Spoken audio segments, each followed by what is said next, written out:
Quizás sí, fíjese. ¿Qué es? El fuego. Aquí tiene el café. Vamos a ver aquí las plantas. No, ahorita no tengo hierbabuenas, pero voy a sembrar. Es que casi no me dura, abuela. Mire qué bonito tiene ese palo de limón.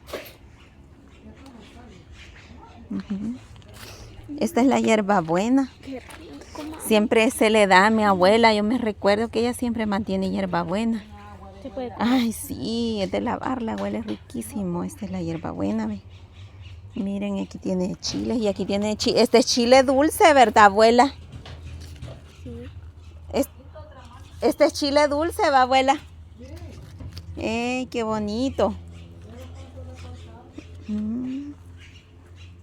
Si hubieras cortado. Yo compré ahora semillas de cilantro y de chile largo, de un larguito.